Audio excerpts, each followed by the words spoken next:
Hi everyone, I'm Mara Webster from SAG-AFTRA Foundation, and thank you so much for tuning into another one of our conversations at home. I want to continue reminding everyone watching that the SAG-AFTRA Foundation as a nonprofit is continuing to raise funds for our COVID-19 Emergency Assistance Fund. Details for this are below this video, so please check it out and consider supporting if you're able to in any way as we continue to work to support SAG-AFTRA members who are all currently out of work due to all the closed film and television productions. Today we're incredibly fortunate to be joined by Rafe Spall, who is currently starring in Apple TV's new show and first European Commission, Trying. I wanted to just start by asking how your day-to-day has been and how you've kind of been adjusting to all of this, especially because you've got a family at home with you. So imagine that's been delightful and a lot at the same time.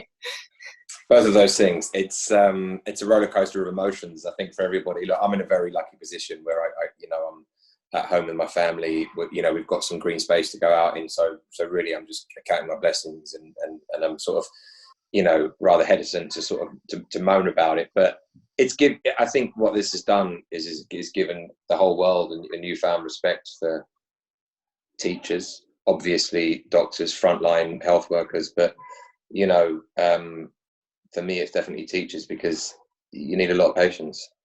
Mm-hmm. And so my lockdown has been consisting of homeschooling and booze, not necessarily at the same time, but there has been some overlaps. Amazing. Well, I wanted to dive into talking about Trying. I loved this show so much. I didn't go to sleep until 4 a.m. on Friday night when it came out.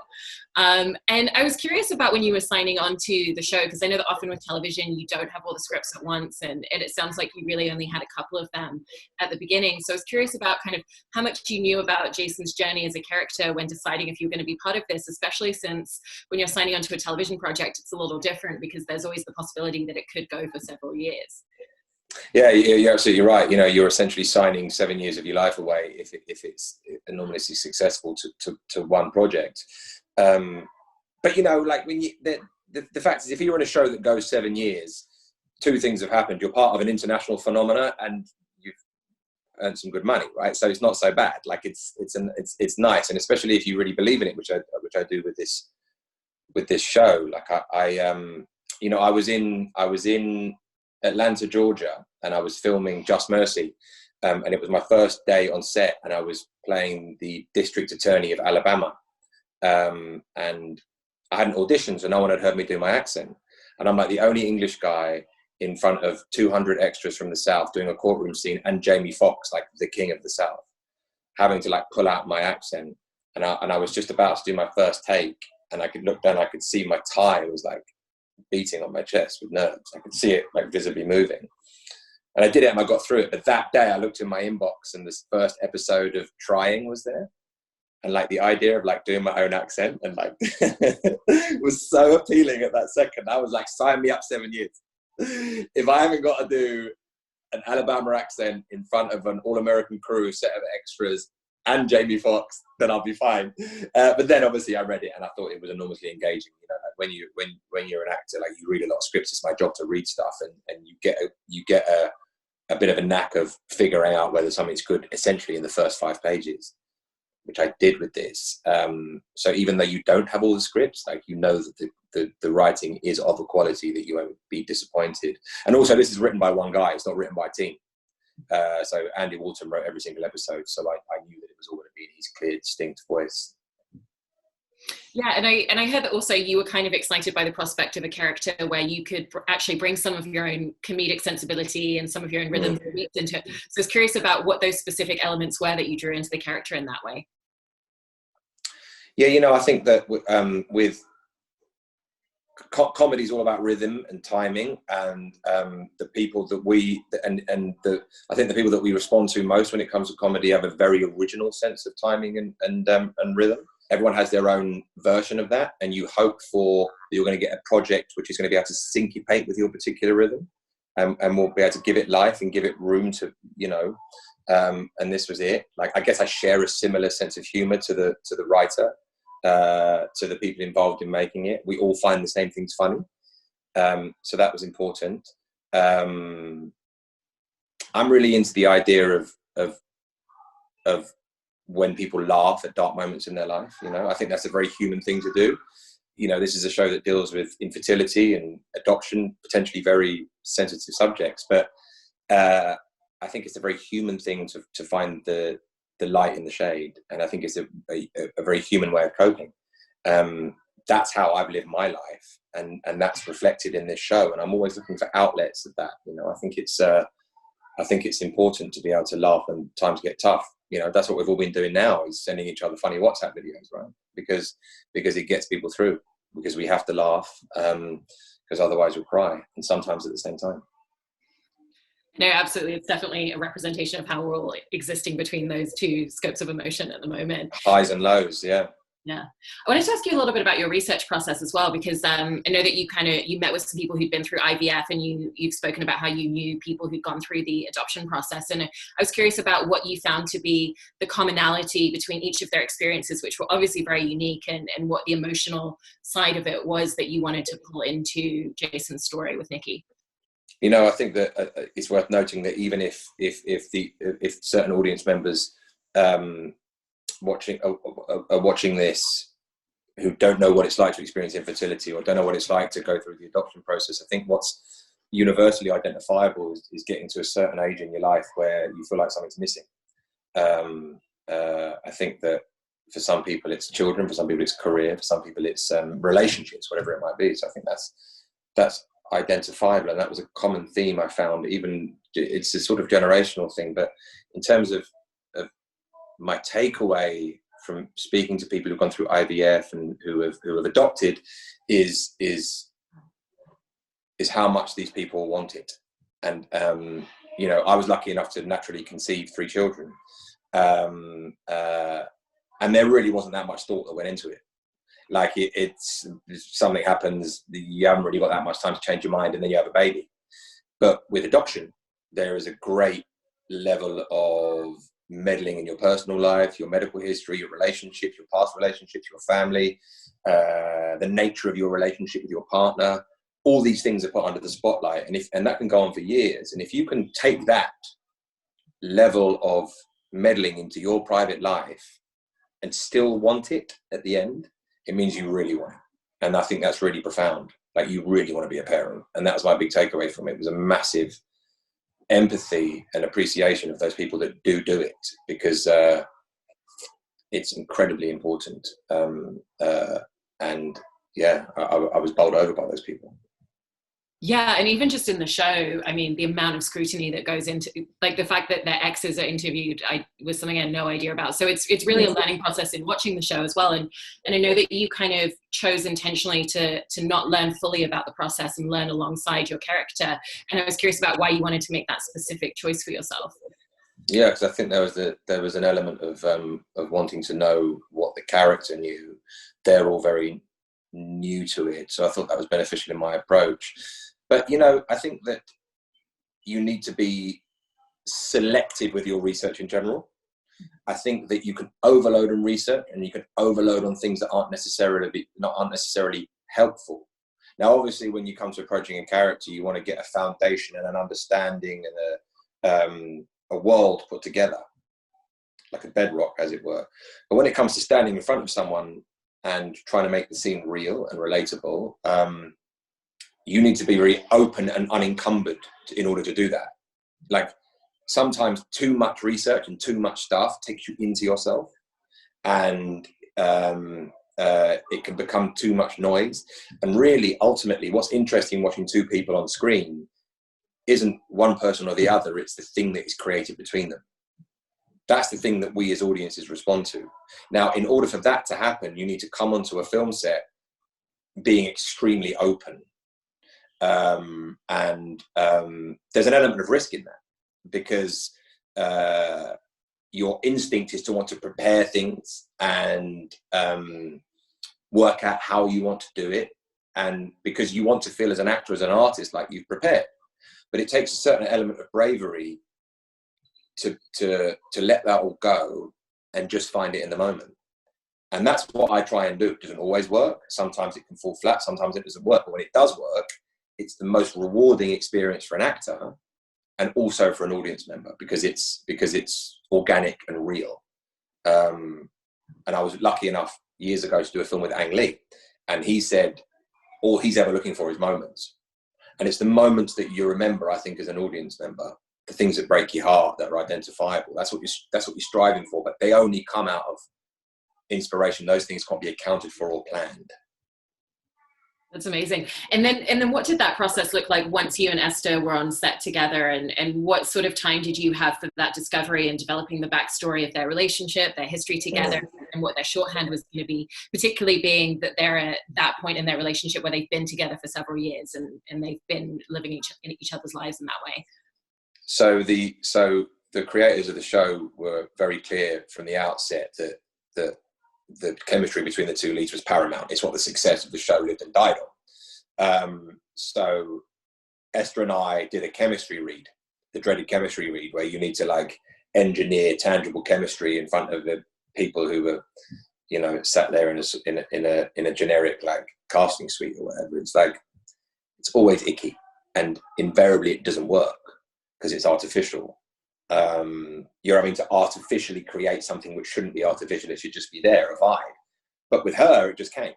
And I knew they wanted us to read together. So I booked this room in a place called the Spotlight in England, which is like a casting suite. Like it's where you go and audition together and rehearse or whatever. And I booked this room for 3 hours for me and Esther to meet before, so we could go over the scenes. And we just got on. Like we liked each other. Like we really liked each other. And it felt very easy to say the words. She's really quick and funny. And listen, you're only as good as the person in front of you. And she's really good. So then going back to what I was saying before, it just becomes a case of keeping up, like, and just vibing, you know? It was easy with her. And it was just fun to do. Like, you have to remember when like filmmaking should be fun. Like it really should. Because it's like actors who, look, I take my work personally extraordinarily seriously. Yeah, that's a deep private process. It's part of my identity. It's part of my soul. It's part of who I am. Yeah.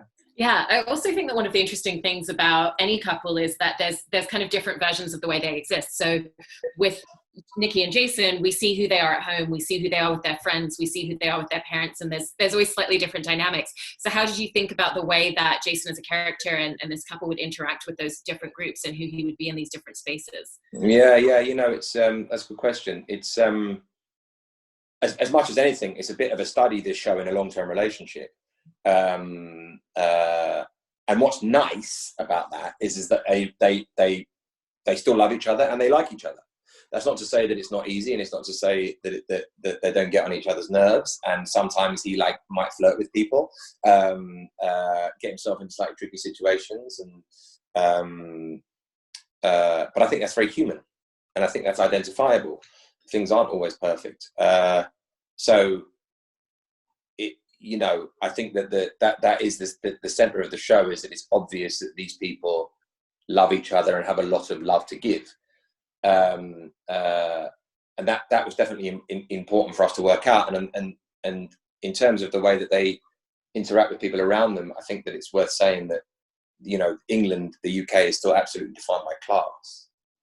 And what I'm pleased about in this show is that we get to show the world a version of Englishness that isn't like Downton Abbey. You know, I sometimes think that, like, oh, Downton Abbey's a great show, but that isn't how people live in the UK. Yeah, like, these people have regular jobs.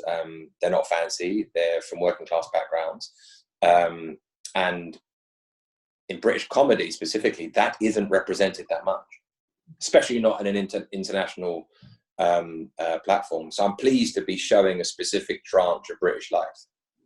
Yeah. Did you feel a need to kind of dive in and understand Jason's job as an ESL teacher more, and what the specifics, especially of teaching adults, would be versus kids?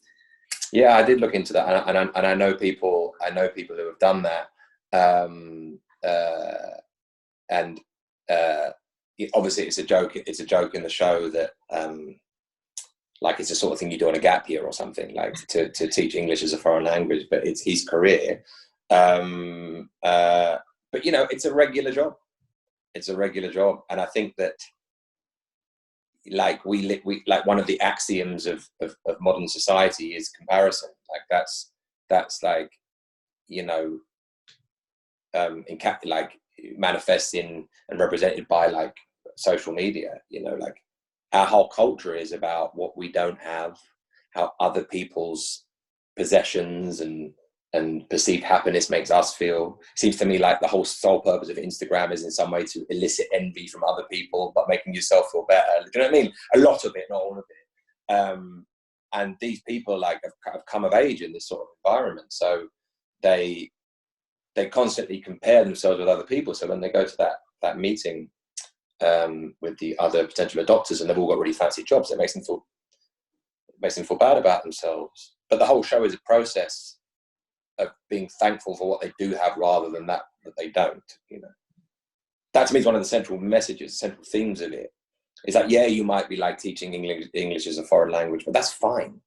Yeah, you might be renting your flat, but that's fine. Like, you might not have a kid or that much money, but you have each other. Like, you have a beautiful relationship, and it's about, you know, there's a great line at the end of it where she says, if this doesn't work out, then you're enough. And that's their discovery, you know? And that's really profound and beautiful. And I think that's one of the central messages of the show. Yeah, I think that might have been when I got a bit misty-eyed at 3 a.m. Yeah, maybe you were just tired. Yeah. Also, one of the episodes that I really loved was the moment where Jason goes to meet with his ex, played by Kush Jumbo, because, you know, I think it was an episode that could have stereotypically gone one way and been him exploring his past, but it actually wasn't. It really was about moving his current relationship forward, and you and Kush play that so beautifully and so wonderfully. And so I was interested in the way that the two of you work together, because you just have such a short amount of screen time together, but you capture so much of their history, so much of the hurt, so much of what they wanted for their relationship but never was. And then also, you know, we get a really good sense of who he used to be and who he is now in his relationship with Nicki. It's two things, you know. I think that really, like, I can only take so much credit because the writing does a great job for you. Like, if something is beautifully written, it sort of drives itself. Like, it you don't have to add that much to it. It will take care of you when writing is really fine and really good. So that's what I was saying first and foremost. Direction is really important. The director is having those conversations with you. Me and Kush got some time to rehearse beforehand, talk about their backstory, get comfortable with each other. And Jim O'Hanlon, the director, was really excellent in incubating that and encouraging that. And thirdly, like, I knew of Kush as like, she's got a great career in America and she has a great accent, and also here she's like Shakespearean actor, yeah. So I thought she was pretty fancy, and the woman that I met was quite different from my expectations, because I know her as this fancy Shakespearean actress.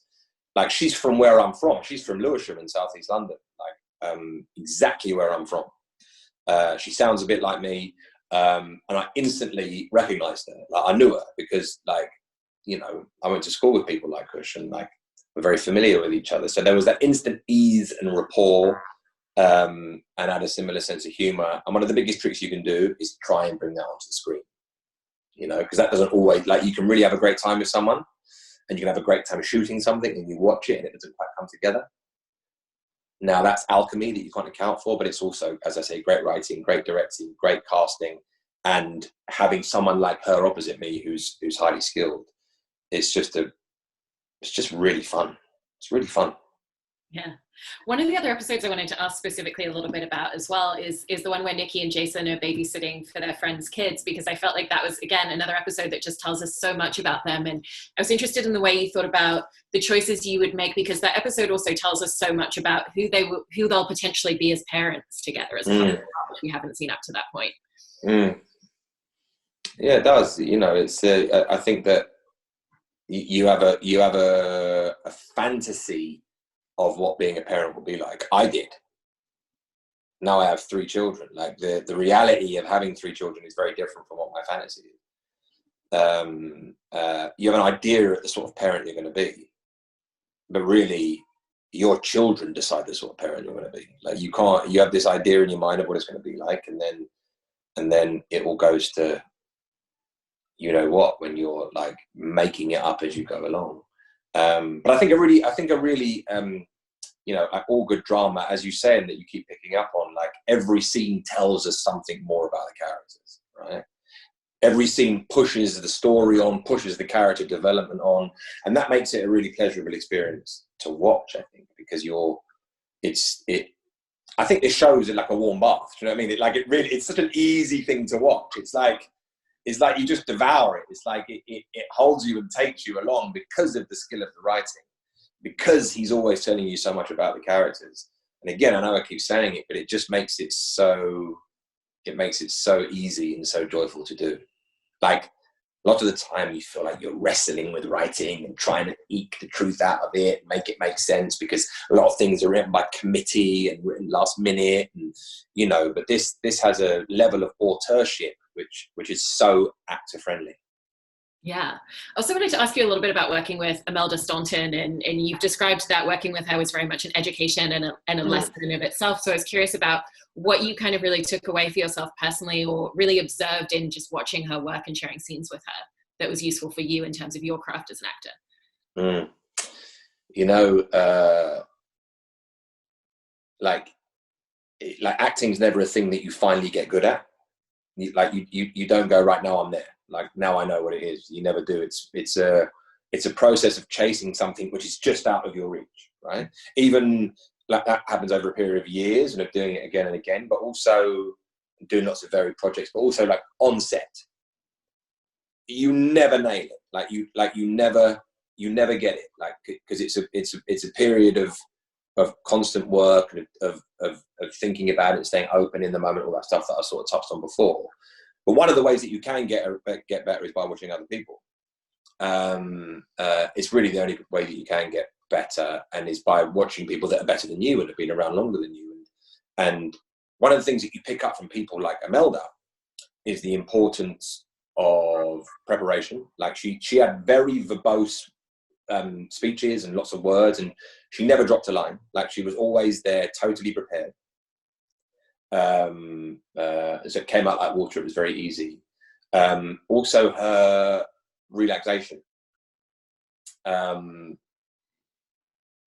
Like, one of the things that I've definitely learned from people like Imelda is that screen acting relaxation is everything. Because the way that a film set's set up is that you've got 100 people in a room going about their business, and then someone essentially goes, "Everyone shut up, right, go." Right? And so then to not tense up when that happens is part of the secret of being good at acting, because it's very easy to do that. Because everyone's looking at you, you feel like you can't take tension. Every actor knows what I mean by take tension. Every actor watching this will know what I mean by doing your best lines, your best performances when the camera's not on you. When you're doing off lines for someone else, that's when you're at your best, because you're relaxed. So you've got to do everything you can to try and stay relaxed. And Imelda is a master of that. It's like, you can't, when you watch her in those scenes, you can't believe someone's called action. It's like she always was. And the only way you achieve that is by being super relaxed. And the only way you can be super relaxed is by being super prepared and extremely confident. Extremely confident. So it's preparation, relaxation, and confidence. Those are the three things that you're always striving towards, and masters of the craft like her are total examples of those three things in action. Mm-hmm. And I read something where Esther Smith was being asked about the specifics of working on an Apple TV show and working for a large streamer, and was saying that the one thing was that there was more of a luxury of time. So I was interested if that was something that you found as well, and if there was more time, if that really added itself to your process and gave you more time to kind of develop and root your character, particularly with what you're saying about that relaxation process that needs to still happen on set as well. Yeah, absolutely. The time is great. I mean, look, even when you have more time, it's still a rush, because you will always fill the time. But with more time, you get more chance for further coverage. This was shot on anamorphic lenses, which takes slightly longer to light, but it looks more beautiful. So I think we were shooting like 8-day half hours, which is, like, I've done shows before where you do 8-day or 9-day hours. So that was nice to have that. It didn't feel rushed. It felt like you had the time to do another take if you wanted to. You had the time to have a chat about the scene and properly rehearse it. It didn't feel thrown together. There isn't this energy of which there is quite a lot of, let's just get this done and go home and be like, we have to make the day, come on. Like, there wasn't that. And that's really stressful. And that wasn't the case when we did this, because, as you say, money gives you the liberty of time. So that's nice. And it definitely helps. I mean, look, the process between, what happens between action and cut is the same doing an Apple show, doing a big franchise movie, or doing a short film or a small show for the BBC. In between action and cut, you could be anywhere. Like, it doesn't matter. After cut, like on an Apple show, the coffee's slightly better. Like that's nice. Like, there's good coffee, and you got some more time. And also, what I will say is, because there's so much like demand for content, because there's so many different streamers and networks, and it's something of a golden age. Yeah? It's like a television. Let's see how this whole thing affects that. But it's comparable in a sense to 1970s American cinema, where you had major studios paying for auteurs to make movies, auteur-led movies. That doesn't happen anymore in the studio system, really. But that happens now on platforming, because there's so much demand for content and demand for talented people, that a way of attracting people to come to your network is two things: paying them really well, and also giving them artistic freedom. You see what I mean? That's how you do it. That's how you get someone like Paolo Sorrentino doing like The Young Pope. Like, that's a really arty, wiggy, mad show. Yeah, maybe in I love it, but maybe in like 20 years we'll go, my God, can you believe that someone like let that happen? In the same way that we look at like Robert Redford movies from the 70s, or Harold and Maude, or Clute, or 3 Days of the Condor, like these like arty films that are made on a big budget. That's happening now on television, and that's really exciting. So it's a lot more non-interventionist in a way that the studio system isn't. Yeah. And I know that, season 2 was originally penciled in for starting to go back into production in August. And so I was curious about, if you've already got some of the scripts, if you've already been working on your character and that side of things in any way, or if not, kind of what you've been finding to keep yourself creative during this time. Look, I hope we can go in August. There's a long time between here and there, and like this whole situation is so rapidly developing that we'll see what happens. I hope to God we can, because I can't wait to do the show again, because I love it. I haven't seen any scripts yet. I think he's written 6 of 8. I've been asking a lot to see scripts, but I haven't had them yet. I can't wait.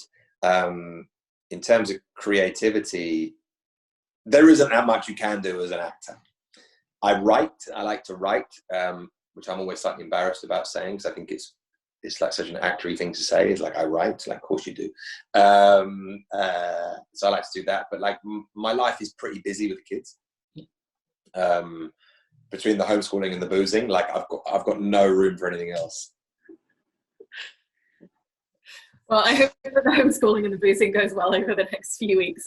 Yeah, so do I. But it's getting a bit like, I'm done with it now. I you know what? Like, I can't wait to get back to it. I think this has made us all realize what it is we take for granted. And I really I love life. I love people. I love being around people. I love things that are communal. I love going to the theatre, going to the cinema, and being around people. But like, I love making films. I love acting.